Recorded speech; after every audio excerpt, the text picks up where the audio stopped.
Inspector Kapil Chauhan ने police चौकी पर मुजरिम को गिरफ्तार करके जेल में बंद किया और कांस्टेबल छोटे लाल से पूछा, सिमरन मैडम आ गई क्या? छोटे लाल ने जवाब दिया, अभी तक नहीं आई सर, वो एक केस की जांच के सिलसिले में अस्पताल गई हैं, वहीं से होते हुए आएंगी। कपिल ने बोला, अच्छा, हमें लगा शायद वो आज देर से आएंगी। तब छोटे लाल हंसते हुए बोले, नहीं सर, अपने 28 साल के करियर में मैडम को कभी देर से आते नहीं देखा। समय की बहुत पाबंद है, अपने काम में बिल्कुल भी लापरवाही नहीं करती, अपने काम को बहुत महत्व देती हैं। तभी कदमों की आहट हुई। सिमरन को देख वहां खड़े हवलदार ने सैल्यूट करके जय हिंद मैडम बोला। सिमरन ने कड़क आवाज़ में कहा, आज के केस की सभी फाइल हमारी टेबल पर पहुंचा दो। इतना बोल वो अपने केबिन की तरफ चली गई। तभी उन्होंने देखा जेल में कम उम्र का एक लड़का बंद है।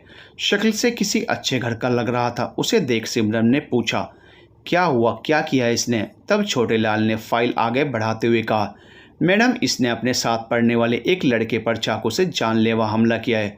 अभी तक उस लड़के को होश नहीं आया, वो अस्पताल में है। सिमरन ने उसकी फाइल पढ़ी। वो केवल 18 साल का है। उसका नाम अनिरुद्ध वर्मा है। वो 12वीं में पढ़ता है। उसके घर में उसका 4 साल छोटा भाई और माँ बाप हैं। कारण का कुछ पता चला? उसने ऐसा क्यों किया? सिमरन ने दोबारा से छोटे लाल से पूछा। वहाँ खड़े इंस्पेक्टर कपिल बोले, मैम, अनिरुद्ध अपने स्कूल का टॉपर है, पर वो इस समय कुछ भी बोलने को तैयार नहीं। बस यही बोलता है, मुझे कुछ भी सज़ा दे दो, मैं उसे नहीं छोड़ूंगा, मैं उसे जान से मार दूंगा। सिमरन ने कहा, ठीक है, मैं बात करती हूँ। एक शांत कमरे में पूछताछ के लिए अनिरुद्ध को लाया गया। सिमरन ने अनिरुद्ध से पूछा, बताओ अनिरुद्ध, तुमने उस पर जानलेवा हमला क्यों किया?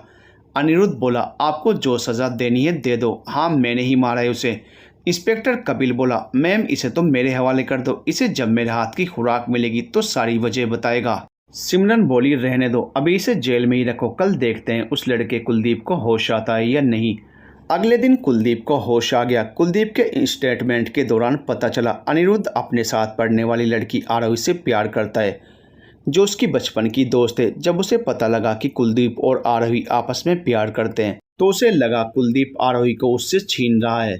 कुलदीप की जन्मदिन की पार्टी में जब आरोही और कुलदीप को एक साथ गले लगा देखा तो उसे बहुत गुस्सा आया और फल की टोकरी में रखे चाकू से उस पर हमला कर दिया। कुलदीप के पिता वकील हैं, अपने बेटे पर हमला करने वाले को वो आसानी से नहीं छोड़ने वाले।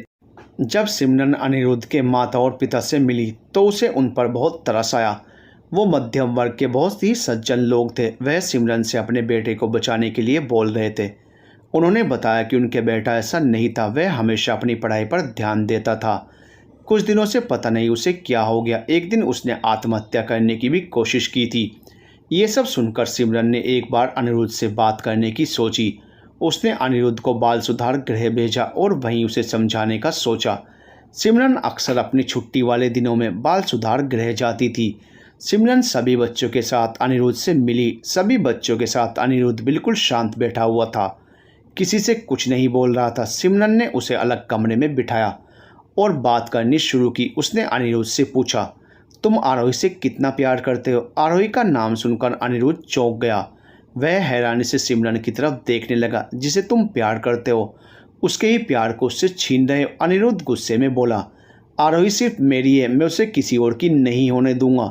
सिमरन मुस्कुराती हुई बोली, तुम्हारे हिसाब से प्यार का मतलब अपने प्यार को हासिल करना है, चाहे वो तुम्हें चाहती हो या नहीं। पता है वो अब तुमसे कितनी नफरत करती है, क्योंकि उसे उम्मीद भी नहीं थी कि तुम ऐसा भी करोगे। अनिरुद्ध की आंखों में आंसू आ गए। वो बोला, मैंने उसे बचपन से चाहा है, हमेशा उसकी मदद की, पर जब से वो कॉलेज गई और वहाँ उसे कुलदीप मिला, वो हीरो की तरह दिखने वाले कुलदीप से प्यार करने लगी। वो हम दोनों के बीच में आया है, मैं उसे नहीं छोड़ूंगा। आज आरोही कुलदीप की वजह से मुझसे नफरत करने लगे। सिमरन ने परिवार वालों की तरफ से और कई तरीके से समझाया, पर सब बेकार रहा।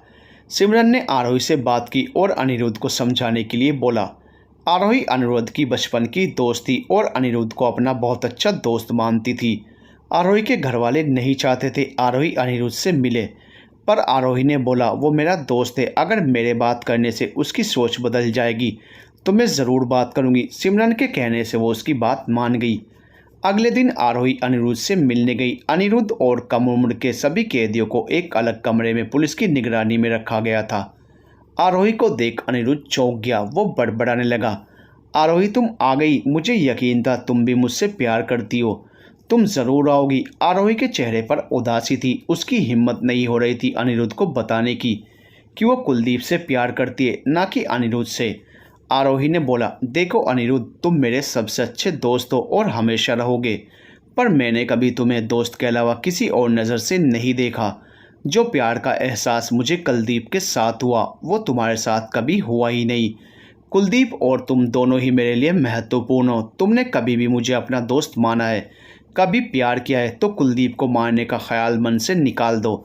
जो सच है उसे स्वीकार करो, अपनी जिद से तुम्हें कुछ नहीं मिलेगा। अनिरुद्ध शांति से आरोही की बातें सुन रहा था, उसकी आंखों से लगातार आंसुओं की धार बह रही थी। आरोही वहाँ से ये सब बात बोलकर चली गई, पर अनिरुद्ध और शोक में डूब गया। वो बिल्कुल शांत हो गया। उस दिन किसी से कुछ नहीं बोला, बस निर्जीव की तरह बैठा रहा। रात में खाना भी नहीं खाया। उस रात जब करीब आधी रात बीत गई तो अनिरुद्ध शौचालय गया। वहाँ की कांच की खिड़की का थोड़ा सा हिस्सा टूटा हुआ था। अनिरुद्ध ने वो कांच का एक टुकड़ा लिया और अपने कलाई की नस काट ली। जब दूसरा कैदी शौचालय गया और शौचालय को अंदर से बंद पाया, उसने आवाज़ लगाई, पर कोई उत्तर ना मिलने पर उसने हवलदार को खबर की।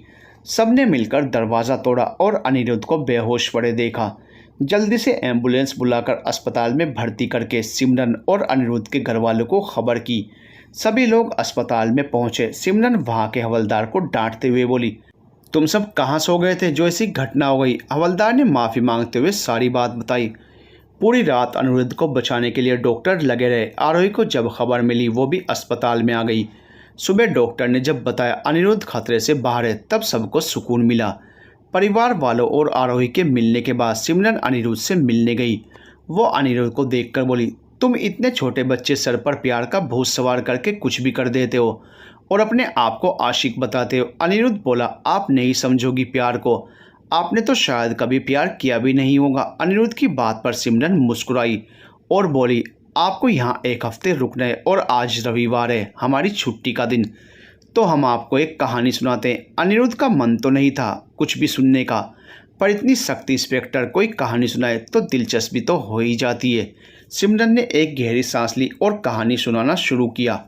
दो दोस्त थे। लड़की का नाम सिम्मी था। वो हमेशा से एक इंजीनियर बनना चाहती थी, पर उसका दोस्त अर्जुन जो उसके साथ पढ़ता था वो हमेशा पुलिस में जाना चाहता था।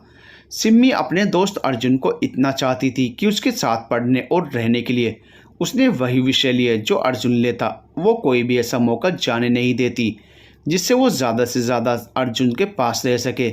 ज़्यादातर समय दोनों साथ ही रहते। अर्जुन के लिए भी बहुत खास दोस्त थी सिम्मी।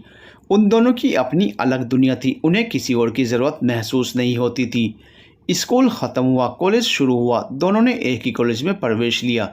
दोनों की दोस्ती में कुछ नहीं बदला था, पर अर्जुन थोड़ा बदल गया था।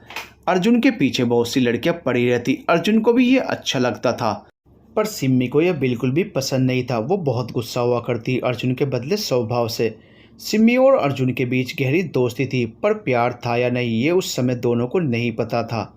दोनों में प्यार भरी बातें तो नहीं, पर प्यारी सी शरारतें होती रहती थी। अर्जुन को सिम्मी को परेशान करने में बहुत मज़ा आता था। सिम्मी अर्जुन के अलावा किसी से बात करना भी पसंद नहीं करती थी। अर्जुन कॉलेज में अक्सर लड़कियों के साथ बातें करता, उनकी तारीफ करता, उन्हें अपनी बातों से प्रभावित करने की कोशिश करता रहता था।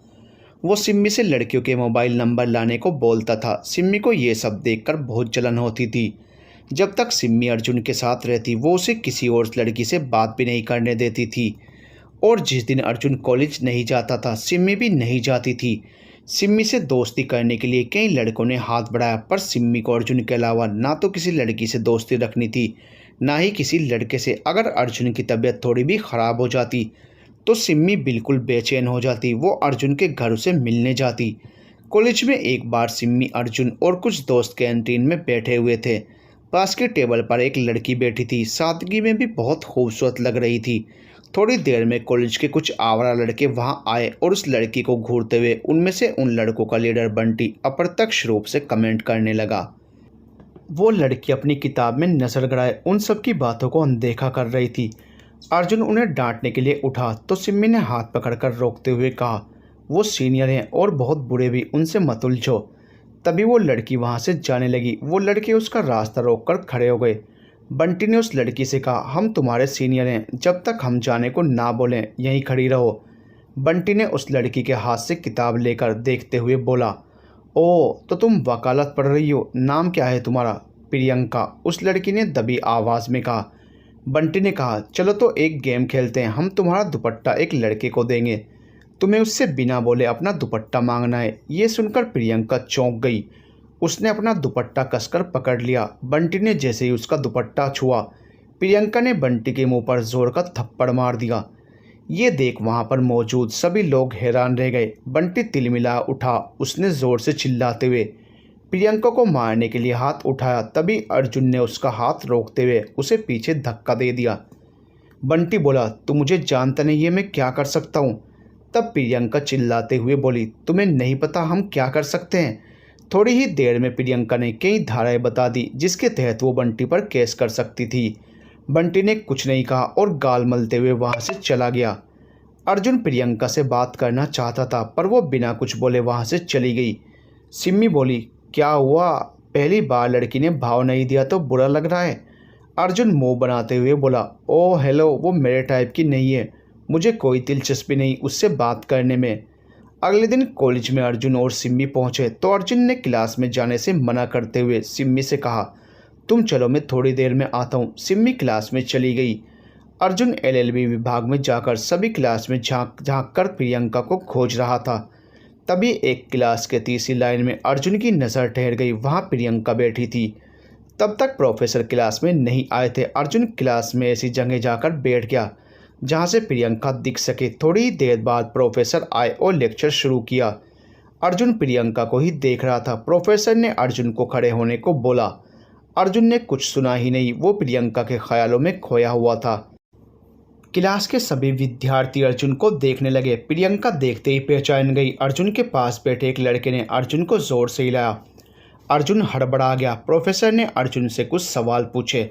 वो मुंह नीचे करके खड़ा हो गया। पीछे बैठे एक लड़के ने बोल दिया, सर ये बीएससी विभाग का है। प्रोफेसर ने दोबारा पूछा, तुम इस क्लास में क्यों आए हो? अर्जुन कुछ नहीं बोला। प्रोफेसर ने चेतावनी देकर उसे क्लास से बाहर निकाल दिया। अर्जुन मुस्कुराता हुआ वहाँ से चला गया। जब वो अपनी क्लास के पास पहुँचा तो सिम्मी क्लास के बाहर ही खड़ी थी। अर्जुन समझ गया सिम्मी उसकी वजह से क्लास में नहीं गई। दोनों साथ में क्लास में गए जहाँ दोनों को देर से आने के कारण प्रोफेसर से डांट पड़ी। सिम्मी अर्जुन को घूरकर देख रही थी। अर्जुन अक्सर प्रियंका को देखने के लिए उन जगहों पर जाता जहाँ वो होती, उस बस में जाता जिस बस में वो जाती। प्रियंका को ये सब देखकर आभास हो गया था कि अर्जुन उसका पीछा कर रहा है और सिम्मी को भी पता था, पर लड़कियों से दोस्ती अर्जुन के लिए सामान्य थी, इसलिए सिम्मी ने कुछ नहीं कहा। प्रियंका अपने चाचा चाची और उनकी बेटी माधुरी के साथ रहती थी। जब वो 16 साल की थी उसके माता पिता तभी दुर्घटना में चल बसे थे। एक दिन मौका देखकर अर्जुन ने प्रियंका से बात करनी चाहिए। अर्जुन ने प्रियंका से कॉफ़ी पीने का आग्रह किया तो प्रियंका ने मना कर दिया। प्रियंका ने कई बार अर्जुन को अलग अलग लड़कियों के साथ घूमते बातें करते देखा था। प्रियंका के नज़रों में अर्जुन की छवि अच्छी नहीं थी। सिम्मी और अर्जुन के दोस्त दूर से ही दोनों की बातचीत को देख रहे थे।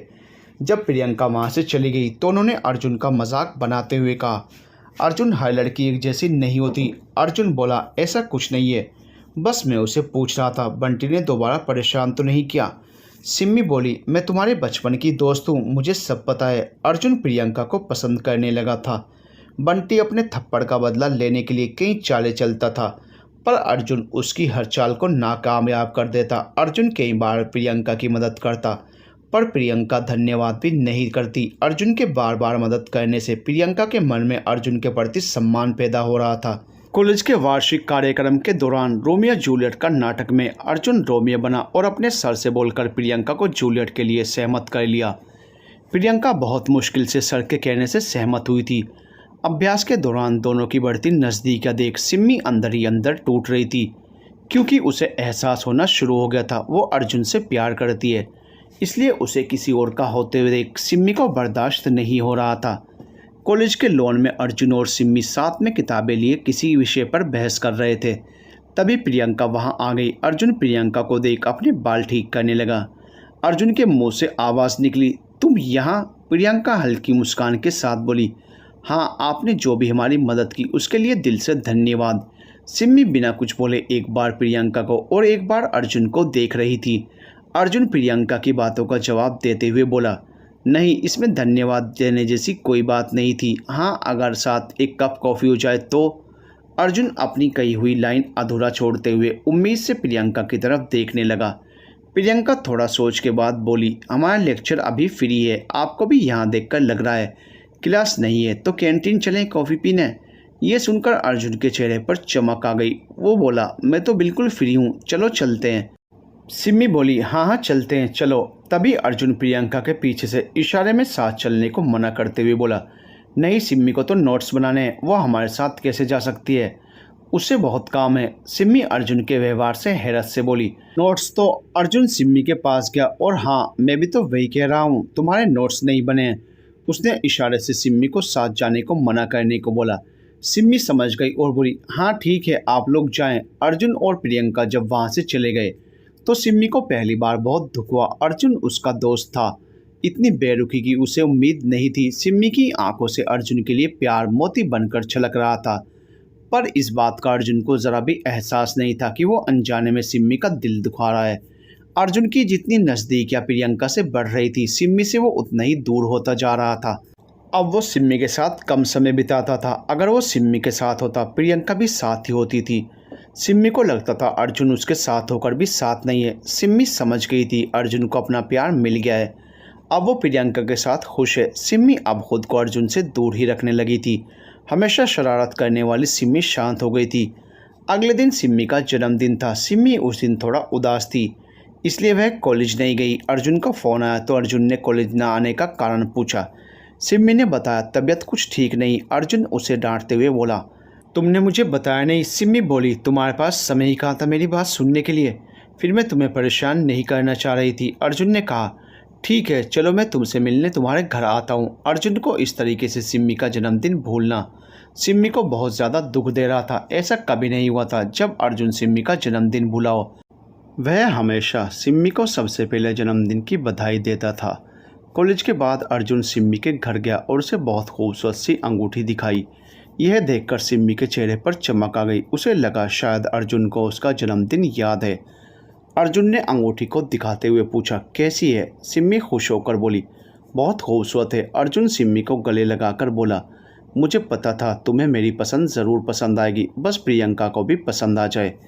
प्रियंका का नाम सुनकर सिम्मी चौंक गई और सवालिया निगाहों से अर्जुन की तरफ देखने लगी। अर्जुन ने कहा, सब कुछ इतनी जल्दी हो गया, पता ही नहीं चला। प्रियंका मेरा प्यार जिसे मैं चाहता हूँ, जो मुझे लगता है वो मेरे लिए ही बनी है। अपनी बात आगे बढ़ाते हुए अर्जुन बोला, तुम मेरी सबसे अच्छी दोस्त हो, इसलिए तुम्हें सबसे पहले बता रहा हूँ। तुम बताओ ना सिम्मी, क्या वो मेरे प्रपोजल को अपनाएगी? कल मैं प्रियंका को अपने दिल की बात बताने जा रहा हूँ। यह सुनकर सिम्मी बहुत ज़्यादा दुखी थी, पर अर्जुन के चेहरे की खुशी देखकर उसने अपना दुख जाहिर नहीं किया। दिल टूटने से जो उसके अंदर एक दुख का सैलाब पलकों के बांध से रुका हुआ था, वह निकलने के लिए बेताब हो रहा था, लेकिन सिम्मी ने उसे नियंत्रित कर रखा था और अर्जुन के हंसते चेहरे को देखकर मुस्कुरा रही थी। तभी सिम्मी की माँ अपने हाथ में जूस लेकर कमरे में आई। उन्होंने अर्जुन से कहा, अरे बेटा, काफ़ी दिनों बाद आए हो। मुझे तो लगा कि तुम सिम्मी को जन्मदिन की बधाई देना भूल गए हो, क्योंकि तुम हर साल सिम्मी के जन्मदिन पर सुबह ही केक लेकर घर आ जाते थे। अर्जुन यह सुनकर आश्चर्य में पड़ गया और सिम्मी की तरफ देखने लगा। सिम्मी अभी भी मुस्कुरा रही थी। उसने अपने सर पर हाथ मारते हुए कहा, अरे इतना महत्वपूर्ण दिन में कैसे भूल गया? अर्जुन ने सिम्मी को गले लगाकर बोला, happy birthday my dear, I am sorry, मैं अभी केक लेकर आता हूँ। सिम्मी ने हाथ पकड़ते हुए कहा, नहीं रहने दो, कोई ज़रूरत नहीं है। अर्जुन बोला, क्या हुआ सिम्मी, तुम तो बिल्कुल बदल गई हो। मुझे तो लगा मेरी इस गलती पर तुम मेरे सर के बाल नोच डालोगी, पर तुम तो शांत हो, इतनी कैसे बदल गई? सिम्मी मुस्कुराते हुए बोली, बदल तो तुम भी गए हो ना अर्जुन। ज़रूरी तो नहीं होता ना हमेशा एक जैसा ही दिन हो। ज़रूरी नहीं होता जो हमारे लिए ख़ास है हम भी उसके लिए ख़ास ही हों। समय के साथ सब बदलता रहता है, बस परेशानी और दुख उन्हें होता है जो खुद को बदल नहीं पाते। समय के साथ लोगों के लिए हमारी अहमियत भी बदल जाती है। अर्जुन सिम्मी के माथे पर अपना हाथ रखकर बोला, सिम्मी तुम्हारी तो सच में तबीयत ठीक नहीं लगती, इतनी बड़ी बड़ी बातें कैसे करने लगी? सिम्मी बोली, छोड़ो ये सब, ये बताओ कब प्रियंका को अपने दिल की बात बता रहे हो? मैं बहुत खुश हूँ तुम्हारे लिए, तुम्हें तुम्हारा प्यार मिल गया। अर्जुन सिम्मी का जन्मदिन भूलने पर शर्मिंदा था। वो बोला, चलो हम दोनों कहीं घूमने चलते हैं। सिम्मी ने मना करा, पर सिम्मी की माँ भी सिम्मी के उदास होने से परेशान थी। इसलिए जब अर्जुन ने सिम्मी की माँ से बोला कि सिम्मी उसके साथ नहीं जा रही, तो उन्होंने अर्जुन की बात मानने की सलाह दी। ना चाहते हुए भी सिम्मी तैयार होकर अर्जुन के साथ घूमने चली गई। सिम्मी और अर्जुन दोनों एक रेस्टोरेंट में बैठे थे। अर्जुन ने सिम्मी के लिए केक मंगाया। केक काटते हुए अर्जुन अपने फ़ोन से सिम्मी के साथ फ़ोटो ले रहा था। तभी प्रियंका का फ़ोन आ गया और अर्जुन बात करने के लिए रेस्टोरेंट से बाहर आ गया। सिम्मी फिर उदास हो गई थी। अर्जुन के वापस आने पर सिम्मी ने घर जाने के लिए बोला। जल्दी ही दोनों अपने अपने घर वापस चले गए। सिम्मी घर पहुंचकर बहुत रोई। उसका दिल टूट गया था। अर्जुन ने प्रियंका को अपने दिल की बात बताई। प्रियंका भी अर्जुन को चाहती थी, तो खुशी से अर्जुन का प्रस्ताव स्वीकार कर लिया। ग्रेजुएशन के आखिरी साल की परीक्षा भी समाप्त हो गई थी। सिम्मी के नंबर अर्जुन से बहुत अच्छे आए थे। अर्जुन के माता पिता की शादी की सालगिरह में सिम्मी और उनके माता पिता सब लोग एक साथ बैठे थे। अर्जुन के पिता सिम्मी और अर्जुन से पूछते हुए बोले, आगे क्या करना है भविष्य में। उन्होंने अर्जुन को दिल्ली पुलिस के लिए निकले फॉर्म के विषय में बताया और सिम्मी से भी फॉर्म भरने को कहा। अर्जुन और सिम्मी दोनों से फॉर्म भरने और तैयारी करने को कहा। अर्जुन प्रियंका से भी मिलता रहता था। अर्जुन ने प्रियंका से कहा, मैं अपने पैरों पर खड़ा होने के बाद अपने घर वालों से अपनी शादी की बात करूंगा। प्रियंका भी अर्जुन के फैसले से खुश थी। दोनों ने अपने सुनहरे भविष्य के सपने देखने लगे। अर्जुन अपना ज़्यादा से ज़्यादा समय प्रियंका के साथ बिताता था। सिम्मी को अब इन सब की आदत हो गई थी। उसने अपने मन को समझा लिया था। अर्जुन और प्रियंका एक दूसरे के लिए ही बने हैं। सिम्मी दिल्ली पुलिस फॉर्म भरने के बाद परीक्षा की तैयारी करने में लग गई। प्रियंका और अर्जुन अपना सपना सच करना चाहते थे, इसलिए प्रियंका ने अर्जुन को परीक्षा की तैयारी पर ध्यान देने की सलाह दी और मिलना भी कम कर दिया। ये सब आसान नहीं था, पर अर्जुन और प्रियंका के अच्छे भविष्य के लिए ये बहुत ज़रूरी था। अर्जुन को अपना सपना पूरा करने का इससे अच्छा मौका नहीं मिलेगा। अर्जुन ने इस मौके को गंभीरता से लिया और मन लगाकर परीक्षा की तैयारी की। परीक्षा का दिन भी आ गया। अर्जुन और सिम्मी दोनों अपनी परीक्षा देने के लिए तैयार थे। क्योंकि दोनों की परीक्षा संस्था एक ही थी, वह दोनों एक साथ ही गए। वह सफ़र सिम्मी को बहुत अच्छा लग रहा था, क्योंकि प्रियंका का अर्जुन के जीवन में आने के बाद अर्जुन बहुत समय बाद सिम्मी के साथ इतना समय बिता रहा था। परीक्षा के बाद दोनों ने साथ में कॉफ़ी पी और घर के लिए चल दिए। रास्ते में अर्जुन बोल रहा था, बस जल्दी से मेरी नौकरी लग जाए, फिर प्रियंका से शादी कर उसे जल्दी से अपना बना लूँगा और उसे ज़िंदगी की सारी खुशियाँ दूँगा। सिम्मी को अर्जुन की आंखों में प्रियंका के लिए बहुत सारा प्यार साफ दिखाई देता था। वो उदास तो थी, पर अर्जुन की खुशी देखकर खुश हो जाती। परीक्षा के परिणाम के दिन सिम्मी और अर्जुन दोनों ने अपनी अपनी परीक्षा उत्तीर्ण कर ली थी। अब उनका रेस, मेडिकल, मेरिट लिस्ट इत्यादि ये सारी चीज़ें रह गई थी। समय बीतने के साथ रेस, मेडिकल के बाद मेरिट लिस्ट में अर्जुन और सिम्मी दोनों का नाम आ गया। सब लोग बहुत खुश थे। कुछ समय बाद अर्जुन और सिम्मी को ट्रेनिंग पर जाने का भी समय पता चल गया। उन्हें 15 दिन बाद ट्रेनिंग पर जाना था। अर्जुन ने सबसे पहले यह बात प्रियंका को बताई। प्रियंका भी खुश थी, साथ ही अर्जुन के दूर जाने से उदास भी। अर्जुन के घर और सिम्मी के घर में सभी लोग बहुत प्रसन्नता और गर्व महसूस कर रहे थे। दोनों के सफल भविष्य की शुरुआत हो रही थी। अर्जुन सिम्मी दोनों ने इसके लिए बहुत मेहनत भी की थी।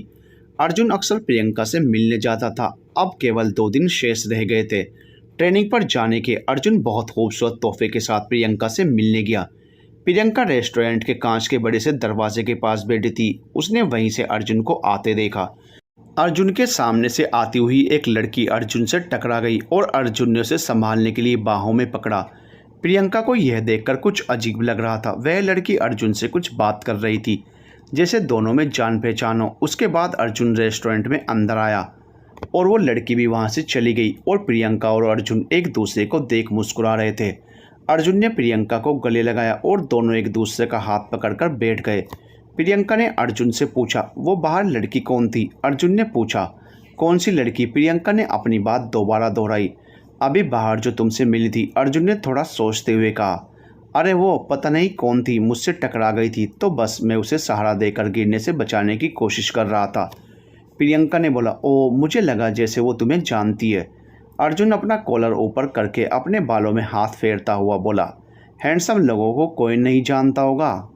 शायद वो मुझे जानती हो, पर मुझे ध्यान नहीं, मैं उससे पहले नहीं मिला। प्रियंका ने मुस्कुरा कर कहा, अच्छा बहुत चाहने वाले हैं तुम्हारे। अर्जुन हंसने लगा, बोलो छोड़ो इन सब बातों को, अब मैं ट्रेनिंग के लिए जाने वाला हूँ। अर्जुन अपने आगे की तैयारियों के बारे में बताने लगा, पर प्रियंका के मन में उस अजनबी लड़की को लेकर उलझन थी। उसने अर्जुन के सामने जाहिर नहीं होने दिया। करीब 1 घंटे तक दोनों ने बहुत सारी बातें की। अर्जुन ने बताया वो जब ट्रेनिंग के लिए दिल्ली जाएगा तो सब लोग एयरपोर्ट पर छोड़ने आएंगे।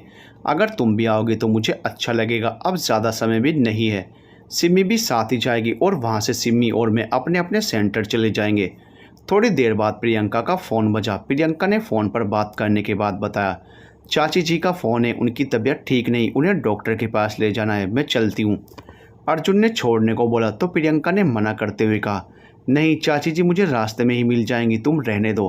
अर्जुन भी फिर अपनी कार से अपने घर की ओर चल दिया। रास्ते में अचानक एक लड़की लिफ्ट मांगती हुई दिखाई दी। वो बहुत परेशान सी दिखाई दे रही थी। अर्जुन ने उस लड़की के पास कार रोकी। अर्जुन ने जैसे ही उस लड़की के चेहरे को देखा वो पहचान गया, वो वही लड़की थी जो रेस्टोरेंट के बाहर मिली थी। अर्जुन बोला, अरे आप यहाँ कैसे? उस लड़की ने बोला, आप मेरी मदद कीजिए, मैं यहाँ पर नहीं हूँ, कुछ अजीब से लोग मेरा पीछा कर रहे हैं, मुझे कोई ऑटो भी नहीं मिला।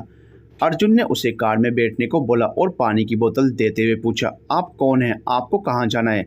उस लड़की ने बताया, मेरा नाम सनाया है, मैं झांसी से आई हूँ। झांसी से यहाँ देहरादून कैसे आना हुआ? उसने बताया, यहाँ इंटरव्यू देने के लिए आई थी, जॉब के लिए अप्लाई किया था। दोनों में इसी तरह की औपचारिक बातें हो रही थी। सनाया ने एक हॉस्पिटल का नाम बताते हुए कहा, वहाँ उनके दोस्त के जानकारी के डॉक्टर हैं, उनसे मिलने जाना है, वो मेरे रहने के लिए इंतज़ाम कर देंगे। अर्जुन ने सनाया के बताए हुए हॉस्पिटल पर सनाया को छोड़ दिया। कार से उतरने के बाद सनाया ने अर्जुन को थैंक्स बोलते हुए कहा, आपने बहुत मदद की है, मेरी जॉब लगते ही आपको मेरी तरफ से कॉफ़ी। अर्जुन ने मुस्कुराते हुए कहा, इसकी कोई ज़रूरत नहीं है। सनाया ने कहा, इसे मेरा थैंक्स समझ लीजिएगा। अर्जुन बोला, वो ठीक है, समय मिला तो। वैसे इसकी कोई ज़रूरत नहीं, मदद करना तो फ़र्ज़ होता है। तभी प्रियंका जो अपनी चाची जी के साथ उस हॉस्पिटल में आई हुई थी, वो हॉस्पिटल से बाहर आई तो अर्जुन और उस लड़की को देखकर चौंक गई। ये वही लड़की थी जो रेस्टोरेंट के बाहर मिली थी। प्रियंका के मन में बहुत से सवाल चल रहे थे, पर चाची जी के साथ में होने के कारण वो कुछ पूछ नहीं सकी। अर्जुन का ध्यान प्रियंका पर नहीं गया, उसे पता ही नहीं चला वहाँ प्रियंका भी है। प्रियंका बिना कुछ बोले अपनी चाची जी के साथ घर आ गई। प्रियंका ने घर आते ही अर्जुन को फ़ोन किया। किसी कारणवश अर्जुन फ़ोन नहीं उठा सका। प्रियंका लगातार फ़ोन पर फ़ोन करती रही। जब अर्जुन ने इतने सारे मिस कॉल देखे तो आश्चर्य में पड़ गया। अर्जुन ने प्रियंका को फ़ोन किया तो प्रियंका ने अगले दिन मिलने को बुलाया। अर्जुन ने बताया उसे परसों ट्रेनिंग के लिए जाना है, कल उसे कुछ ज़रूरी सामान लेने जाना है। अर्जुन ने बोला, समय और मौका मिला तो ज़रूर मिलने आ जाऊँगा। अगले दिन अर्जुन और सिमी कुछ सामान लेने के लिए मॉल में घूम रहे थे, तभी वहाँ सनाया दिख गई। सनाया ने अर्जुन और सिमी से मिलकर बात करते हुए अपनी जॉब के बारे में बताया और एक कॉफ़ी साथ पीने को कहा। अर्जुन ने मना करते हुए कहा कि अभी समय नहीं है, जल्दी में है, पर सनाया के बार बार कहने पर सिमी ने अर्जुन से सनाया की बात मान लेने को कहा। तीनों लोग कॉफ़ी के साथ बैठे बातें कर रहे थे। अर्जुन ने कॉफ़ी पीते हुए सिमी को सनाया के बारे में बताया। तभी अचानक ना जाने कैसे प्रियंका आ गई। सिमी प्रियंका को देख खुश होते हुए बोली, आओ प्रियंका बैठो, अच्छा हुआ तुम भी मिल गई, मैं एक कॉफ़ी और ऑर्डर करती हूँ। प्रियंका गुस्से में थी। प्रियंका ने बोला, नहीं रहने दो, अर्जुन को समय नहीं हमारे साथ बैठने का, बातें करने का।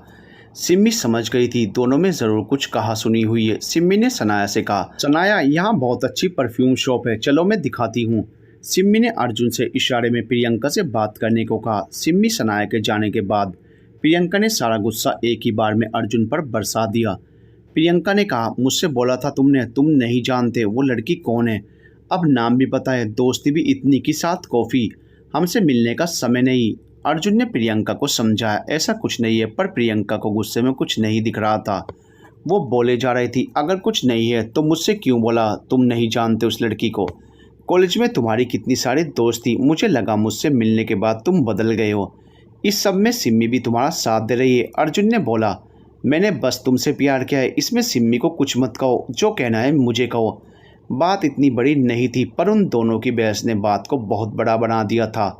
प्रियंका वहाँ से गुस्से में चली गई। अर्जुन के रोकने पर भी नहीं रुकी।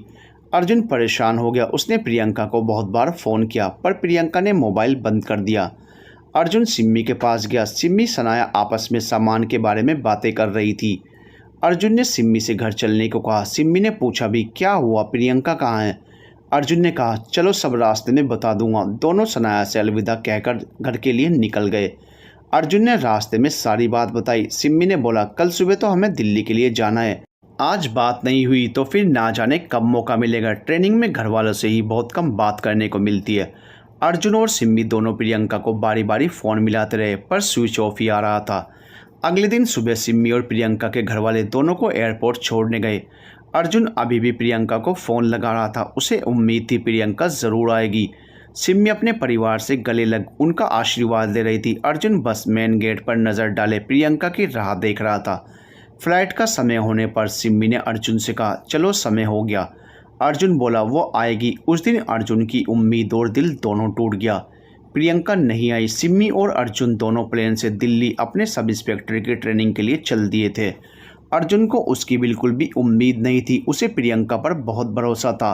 वो कितने भी गुस्से में हो पर मिलने ज़रूर आएगी। सिम्मी हर तरह से अर्जुन की उदासी और चिंता दूर करने का प्रयास कर रही थी, पर अर्जुन का कहीं मन नहीं लग रहा था। दिल्ली पहुंचने के बाद सिम्मी ने अर्जुन से कहा, अर्जुन जैसे ही फ़ोन लग जाएगा मैं प्रियंका से बात करूंगी, तुम ऐसे परेशान मत हो। अर्जुन ने कहा, मेरा दिल मानने को तैयार ही नहीं। प्रियंका मुझसे इतनी नाराज़ हो सकती है, ज़रूर कोई और बात हो गई, वो जो एयरपोर्ट पर नहीं आ सकी।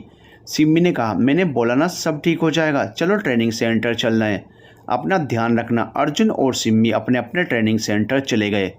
अर्जुन जब सेंटर पहुंचा, वहां उसने रहने का कमरा देखा और साथ के लड़कों से मिला। सब लोग अच्छे थे। अर्जुन की उदासी देख उन्होंने बोला, घर से दूर 1 साल के लिए मन तो उदास होता ही है, पर चिंता मत करो, यहाँ इतना व्यस्त कर देंगे कि घर की भी याद का समय नहीं मिलेगा। दूसरी तरफ सिम्मी को भी नए लोग मिले, जिसमें साथ की लड़कियाँ और ट्रेनिंग देने के लिए शर्त है। सिम्मी और अर्जुन को जब भी समय मिलता वो प्रियंका को फ़ोन करते। फ़ोन हमेशा स्विच ऑफ आता। दोनों लोगों की ट्रेनिंग की शुरुआत हो चुकी थी। सुबह पीटी रेस, फिर नहाने के बाद नाश्ता और फिर दिन में क्लास, जिसमें सभी अधिनियम और कानून संबंधित धारा और कर्तव्य बताए जाते थे।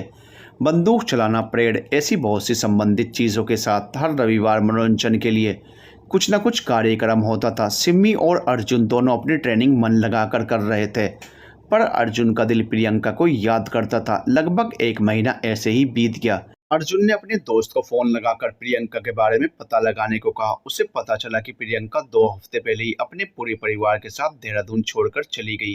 कहाँ गए किसी को कुछ भी नहीं पता, उनके पड़ोसी को भी कुछ नहीं पता चला। इस बात का पता जब अर्जुन और सिम्मी को लगा तो उन्हें भी बहुत अजीब लगा और चिंता भी होने लगी। अर्जुन ने प्रियंका की याद के साथ अपने ट्रेनिंग का समय पूरा किया। हमेशा मजाक मस्ती करने वाला अर्जुन अब बहुत गंभीर व्यक्तित्व वाला लड़का बन चुका था। अब अर्जुन के होठों पर मुस्कान भी बहुत मुश्किल से आती थी। पूरे 12 महीने की ट्रेनिंग के बाद सिम्मी और अर्जुन अपने घर गए। वहाँ उनके स्वागत की परिवार वालों ने बहुत अच्छी तैयारी कर रखी थी। अर्जुन ने सोचा था जैसे ही देहरादून जाएगा वो प्रियंका के बारे में पता करेगा। घर पर शानदार स्वागत के बाद दोनों परिवार के लोग साथ बैठे थे।